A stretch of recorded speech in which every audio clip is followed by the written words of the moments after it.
Hey, what's up? My name is DY. I'm the Kenyan Wizards. And welcome back to another episode. But this one is different because I want to talk about as a Kenyan content creator, I've seen how difficult it is doing or going down this journey. Because 2 years ago, I decided that hey, what's up? Let me start a YouTube channel, try and do something with it. What I didn't know, honestly speaking, was what I was actually getting myself into. Beyond the gear, the tech, all the YouTube videos that I've consumed trying to chase that cinematic video. And it seems so easy on YouTube. What they don't tell you is some of them are selling gear, some of them are trying as much as you are. So allow me to take you behind the scenes and welcome you into my journey of the things I've learned, the things that I'm yet to know, the mistakes I've made, and perhaps maybe help one or two other Kenyan content creators get it right, perhaps on the first attempt. Welcome to the Learning Curve. I'm DY from the Kenyan Wizards, and perhaps you and I can embark on this journey and learn one or two things about how to do videos and what truly is important.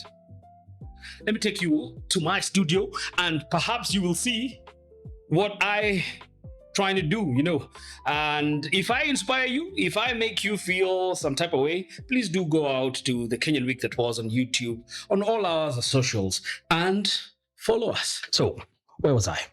I wanted you to know how I started. And before we even get started, I've got a confession to make. COVID was rough, and I bet it was rough for most of us. For me, it found me, abroad where I work. And through full disclosure, I am a trained engineer. I work on aircrafts, helicopters in particular. And I want to believe I'm very good at what I do. And during COVID, my God, life got difficult. So as an escape, a friend of mine and I decided to do something particularly crazy. And we decided that, guess what? We were willing to start an audio podcast. And so we did. I remember the first gear that I actually freaking bought. And I recently gave out the 2 mics that I bought. But I bought 2 mics, Behringers, and I think a Behringer audio interface. And boy, oh boy, I felt the most amazing thing because the first time you hear your voice on your speakers or, on earphones or, my God, it's unfreaking believable. There was a specific day, not a vague season of growth, an actual evening at this very desk. When it hit me, I'd watched hundreds of tutorials. I could tell you what every button in DaVinci Resolve actually does, and I had almost nothing finished to show for it. Understand, I troubleshoot aircraft avionics for a living. Systems and logic are my day one thing. And a 15-minute YouTube video nearly broke me. If you're a creator, especially if you're building from Kenya or anywhere the standard path doesn't reach, I think you'll recognize what happened next.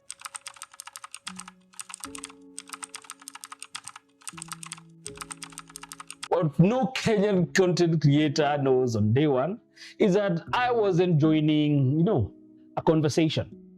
I was entering a freaking craft. And this craft was a bloody mountain. Nobody taught me this. There was no field school, no mentor, no older cousin at a TV station. There was YouTube though, a search bar, and then there was me.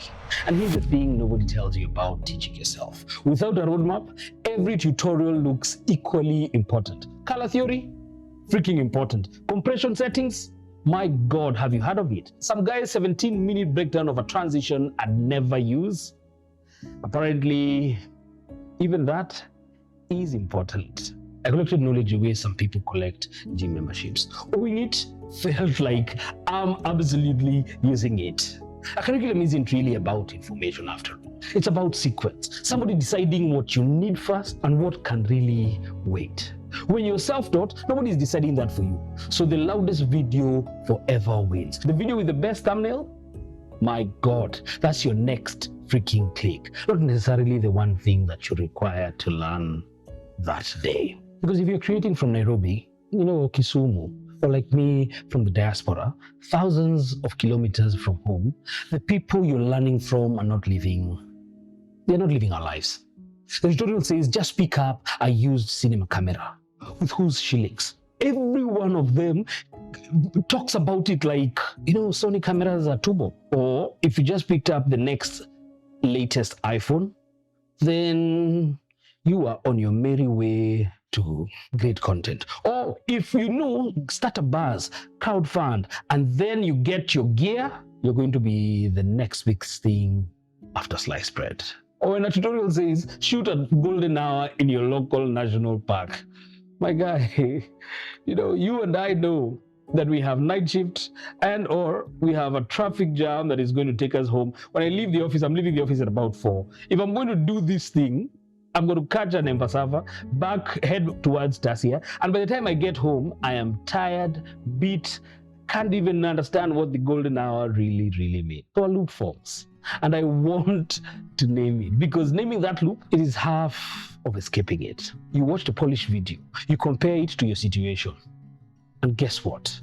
You absolutely feel behind. And to fix feeling behind, you watch another video, and another video, and another video, trying to find the video that looks similar to yours. Unfortunately, the loop feels like progress because it's full of motion. But motion, sadly, is not movement. Along this journey, I will show you the number of times that I felt, I'd hit it. I'd found out the secret sauce. I'd just come across the power grid. That if I bought this, if I spent this $20 on this power grid, all my color grids are sorted.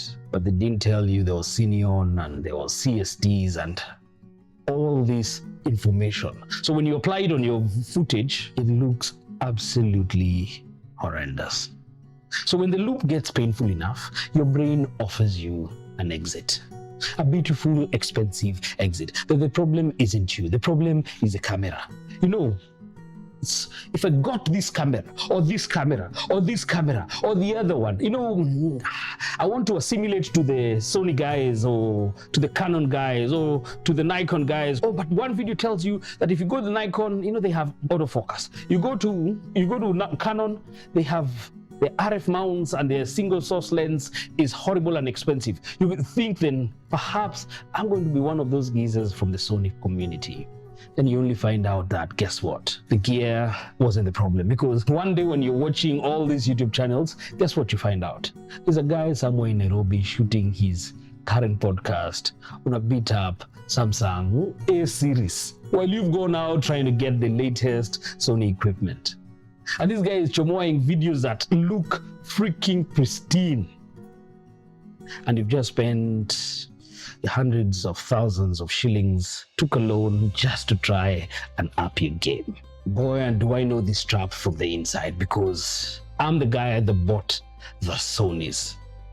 And if you look at this desk, if you look down and look at the lights and all this other gear that I've bought, all the soft boxes, all the tubes, a microphone that I told myself was freaking essential. Some of it perhaps I use every week. Some of it I bought instead of actually taking the time to improve the craft. And here's the test I wish someone had given me. If a better camera landed on this desk tonight, would my videos, actually become better? Or would it be the same video, slightly sharper? For 2 years, my honest answer was the same video, just sharper. Gear amplifies judgment. It can never replace it. I wish I'd learned that earlier. So the day I sat down to edit a video I'd shot weeks earlier, and I couldn't, not because I didn't know the software, not because I'd not seen enough YouTube tutorials. I knew the software beautifully. I couldn't edit it because the footage had no story, no beginning, no reason to actually exist. And it finally landed. I'd spent 2 years learning tools when I should have been learning judgment. What to shoot, what to cut, what actually deserves 90 seconds of a stranger's life. No tutorial teaches you that. Only finishing things teaches that. So I flipped the rule I lived by. Old rule, learn it properly, then make the thing. New rule, make the thing and let the thing tell you what to learn. Same rule, same gear, Same person, just different direction. So if you're where I was, 40 tabs open, nothing rendered, here's what I tell you. Not as an expert at least, as someone 3 steps ahead of the same staircase. 1, pick your next finished thing and let it choose your next lesson, not the other way around. 2, your constraints are not your disqualifications. Night shifts, borrowed gear, bundles, that's not the obstacle to your voice. Half the time, it's your voice that is going to be your obstacle. 3rd, stop comparing your behind the scenes to someone else's final grade. That hit hard because I found myself doing crazy comparisons with people who've been doing this for years and years and years. Some who even went to film school, some who even were taught how to hold, use, and do everything around a freaking camera. So this series is me learning in public. The wins, the embarrassing parts, because the loop breaks faster when we are not each stuck in it alone. Tell me in the comments, what's the wrong thing you've done or you've been learning? I'll read everyone. I'm DY from the Kenyan week that was. And welcome to the Learning Curve, Barakatele.